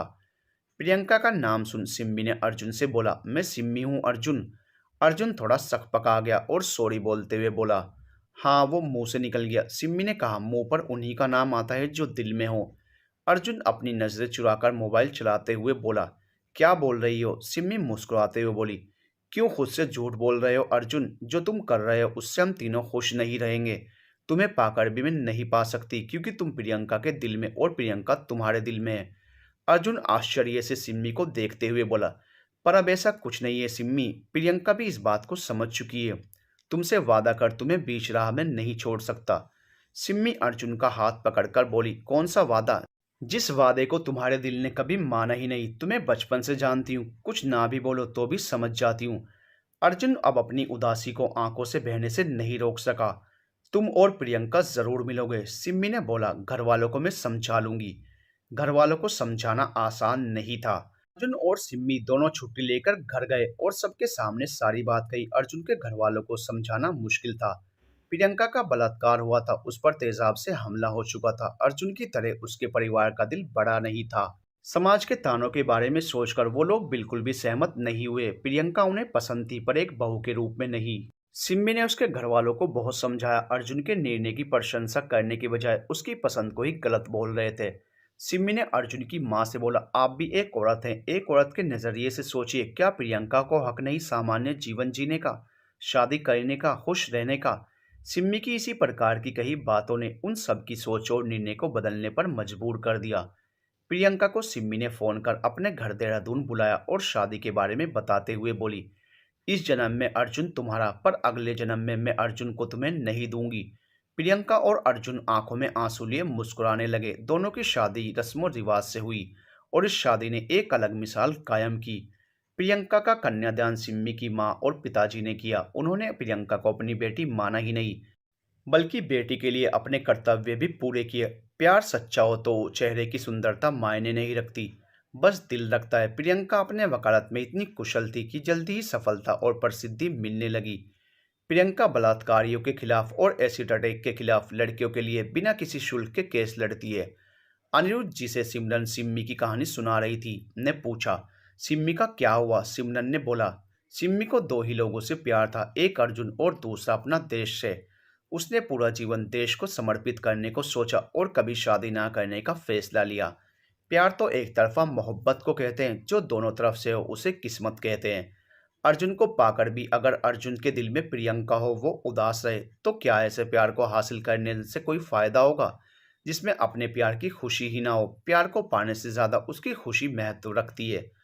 अर्जुन और प्रियंका को साथ खुश देखना ही सिम्मी के लिए प्यार था, और ऐसा प्यार वो अर्जुन के साथ हमेशा करती रहती है। अनिरुद्ध की तरफ देख सिमरन ने कहा, समझे कुछ? अब मैं यहाँ से जा रही हूँ और यहाँ की डॉक्टर मेरी बचपन की सहेली है। अगर फिर से कुछ भी ऐसा आत्महत्या करने की कोशिश की तो अभी मेरा गुस्सा नहीं देखा है तुमने। तभी वहां अनिरुद्ध को चेक करने डॉक्टर मधु आई। डॉक्टर मधु सिमरन को देखकर बोली, क्या बात है मैडम, बिना काम के तो मिलती ही नहीं। सिमरन ने कहा, हाँ काम ही ऐसा है। सिमरन जाने लगी, तभी मधु ने आवाज दी, सिमरन और सिम्मी। सिमरन नहीं सुन रही थी। तब मधु और पास जाकर बोली, मेरी बेटी का जन्मदिन है, कल तुम्हें आना है। सिमरन ने आने को हाँ कहा। अनिरुद्ध ने जब डॉक्टर मधु के मुंह से सिमरन को सिम्मी के नाम से बुलाते सुना तो वो समझ गया ये कहानी किसकी है। अनिरुद्ध इससे पहले कि कुछ कह पाता सिमरन वहां से जा चुकी थी। वो अनिरुद्ध की आंखों से ओझल हो गई। अनिरुद्ध के मन में सिमरन की कहानी ने बहुत गहरा असर किया था। वो बार बार सिम्मी और अर्जुन के ही बारे में सोच रहा था। उस पर निगरानी के लिए एक हवलदार तैनात था, क्योंकि उस पर जानलेवा हमले की शिकायत की गई थी। अगले दिन जब सिमरन पुलिस स्टेशन पहुंची तो हवलदार एकदम से आया और डरती हुई आवाज में बताया कि अनिरुद्ध अस्पताल से भाग गया है। ये सुन सिमरन को बहुत आश्चर्य हुआ, क्योंकि उन्हें अनिरुद्ध से ऐसा करने की बिल्कुल उम्मीद नहीं थी। उसने वहां तैनात हवलदार को जोर की डांट लगाई। सिमरन ने सबको बोला, जल्दी खोजो उसे, उसके घर कुलदीप के यहाँ हर जगह, कुछ भी हो जाए वो अभी चाहिए यहाँ। सिमरन सर पर हाथ रख चिंता से अपनी कुर्सी पर बैठ गई। थोड़ी देर में एक जानी पहचानी आवाज सिमरन के कानों में पड़ी, सिमरन मैम। सिमरन ने जैसे ही सर उठाकर देखा तो अनिरुद्ध सामने खड़ा था। सिमरन उसे देख आश्चर्य से बोली, कहाँ भाग गए थे अस्पताल से और अब यहाँ वापस भी आ गए? कुलदीप को कुछ किया तो नहीं ना? अनिरुद्ध ने मुस्कुराते हुए कहा, नहीं, मैं तो बस अपने से हुई एक गलती की माफी मांगने गया था। सिमरन ने बोला, तो तुम कुलदीप के पास गए थे? अनिरुद्ध ने बताया, जी, मैं उसके पास ही गया था, वो मुझे देखकर डर गया। मैं उसके पास गया और बोला, मैं बस तुमसे माफी मांगने आया हूँ, मेरी इस गलती की तुम्हें जो सजा देनी है दे दो, पर मुझे माफ कर दो। मैंने बहुत गलत किया। आरोही और तुम दोनों के प्यार को समझने की बजाय अपनी एक जिद को प्यार समझ बैठा। ये नहीं सोचा आरोही की खुशी किसमें है, वो क्या चाहती है। मुझे माफ कर देना, मैं कभी भी तुम्हारे और आरोही के बीच नहीं आऊंगा। आरोही तुम्हारे प्यार से खुश है, बस वो खुश रहे, किसी के भी साथ रहे। इतना बोल मैं अपने आप को आपके हवाले करने आया हूँ। सिमरन बोली, तुमसे कुछ ऐसी ही उम्मीद थी। तभी कुलदीप आरोही के साथ कुलदीप के पिता वहां आए। उन्होंने अनिरुद्ध के खिलाफ केस कुलदीप के कहने से वापस ले लिया। जब कुलदीप ने आरोही को अनिरुद्ध के माफी मांगने वाली बात बताई तो आरोही ने कुलदीप से अनिरुद्ध को माफ करने को कहा। वो हमारा दोस्त है, उसे अपनी गलती का एहसास है। सिमरन ने सभी बातों और सबके स्टेटमेंट लेके साइन करा लिए और अनिरुद्ध को चेतावनी देकर छोड़ दिया। अनिरुद्ध से कहा, नए सिरे से जीवन शुरू करो। अनिरुद्ध जब वहां से निकला उसकी सोच बदल चुकी थी। उसे बहुत आत्मविश्वास और जिंदगी के प्रति लगाव महसूस हो रहा था। वो अपने परिवार से मिलकर बहुत खुश हुआ। उनसे भी अपने किए की माफी मांगी। कॉलेज में 12वीं के पेपर का समय आने वाला था। अनिरुद्ध के पास इन सब घटनाओं के बाद बहुत कम समय था। उसे मेहनत करके अपनी छवि को फिर से सफल बनाना था। वो कॉलेज जाता पर अब किसी से बात नहीं करता, बस क्लास और पुस्तकालय। यदि कहीं आरोही और कुलदीप दिख भी जाते तो अनिरुद्ध वहां से चला जाता। वो उन लोगों के पास भी नहीं जाता, ना बात करता। वो अपनी खुद से हुई दोस्ती से खुश था। पर आरोही को ये सब बहुत अखरता था। अनिरुद्ध का नजरअंदाज करना उसे अच्छा नहीं लगता था। वो बचपन का दोस्त थे। आरोही जब भी बात करना चाहती पर अनिरुद्ध बस उसकी पूछी बातों का जवाब देता और ज्यादा कुछ नहीं बोलता था। परीक्षा खत्म हुई, सबकी छुट्टियां शुरू हुई, पर अनिरुद्ध कहीं नहीं गया। छुट्टियों में बस परिवार के साथ समय बिताया। परीक्षा का परिणाम आया। अनिरुद्ध ने फिर से टॉप किया था। उसका खोया हुआ सम्मान वापस मिल चुका था। अनिरुद्ध ने आगे की पढ़ाई कहीं उस शहर से दूर करनी चाहिए। अनिरुद्ध डॉक्टर बनना चाहता था। अनिरुद्ध ने देहरादून के एक मेडिकल कॉलेज में प्रवेश परीक्षा दी, जहां बहुत अच्छे नंबर से पास भी हो गया और मेरिट लिस्ट में नाम भी आ गया। अब अनिरुद्ध को देहरादून जाना था। देहरादून जाने से पहले अनिरुद्ध सिमरन से मिलकर धन्यवाद करना चाहता था, क्योंकि सिमरन ने ही उसे सही रास्ता दिखाया था। अनिरुद्ध जाने से पहले सिमरन से मिलने उसके घर गया। अनिरुद्ध ने जैसे ही डोरबेल बजाई किसी महिला ने दरवाजा खोला। अनिरुद्ध ने अपना परिचय देते हुए सिमरन से मिलने की बात बताई। उस महिला ने आवाज लगाई, सिमरन मैडम, आपसे कोई मिलने आया है। अनिरुद्ध को उन्होंने सम्मान सहित बैठाया। थोड़ी ही देर में सिमरन आ गई। उन्होंने अनिरुद्ध को देखकर कहा, तुम यहाँ सब ठीक है? अनिरुद्ध ने कहा, हाँ सब ठीक है, और ये सब ठीक आपकी वजह से हुआ है। अनिरुद्ध ने बड़ी सी तस्वीर जो चमकदार कागज में ढकी हुई थी सिमरन की तरफ बढ़ाते हुए धन्यवाद कहा और अपने रिजल्ट के बारे में बताया। सिमरन बहुत खुश हुई।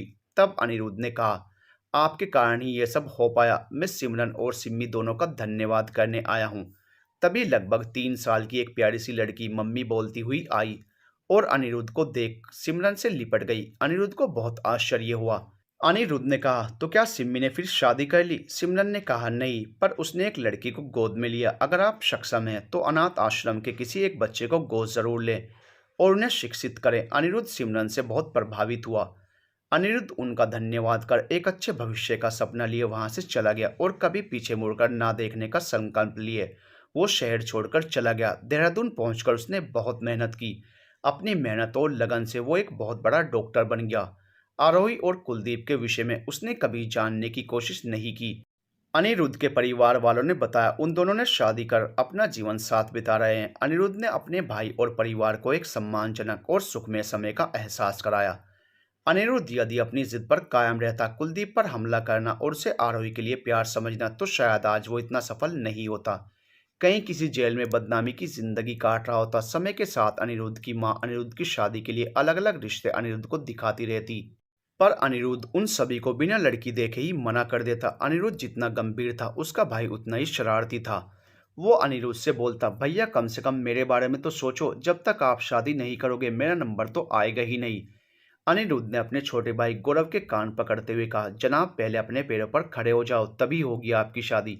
क्या भैया आप भी? मैं जब भी आपके साथ होता हूँ लड़कियां मुझे नहीं आपको देखती हैं और आप हो की पलट कर देखते तक नहीं।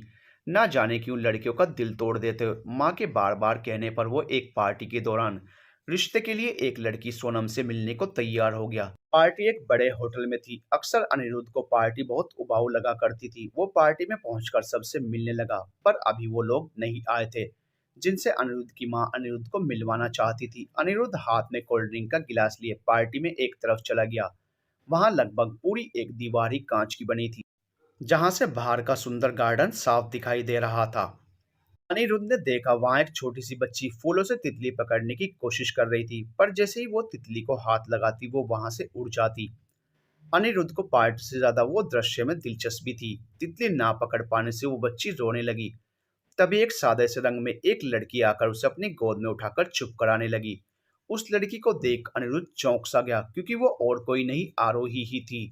तभी अनिरुद्ध को पीछे से किसी ने आवाज दी, एक्सक्यूज मी। अनिरुद्ध ने जैसे ही मुड़कर देखा, वहां सुंदर नीले रंग का गाउन पहने खूबसूरत सी लड़की खड़ी थी। गले में डायमंड की चेन उसकी खूबसूरती को और निखार रही थी। वो अपने नाम की तरह ही किसी अप्सरा की तरह खूबसूरत थी। उस लड़की ने हाथ बढ़ाते हुए बोला, हाय मैं सोनम।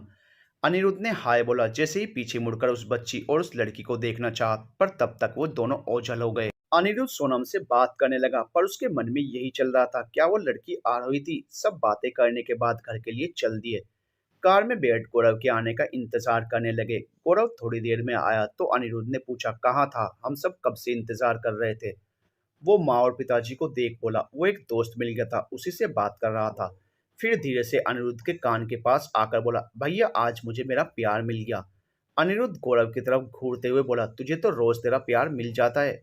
गौरव अपनी गर्दन पर हाथ का अंगूठा और तर्जनी उंगली को मिलाकर रखते हुए बोला, कसम से इस बार सच्चा वाला प्यार हुआ है। अनिरुद्ध ने बोला, अच्छा तुझे हर बार हर लड़की से सच्चा प्यार हो जाता है।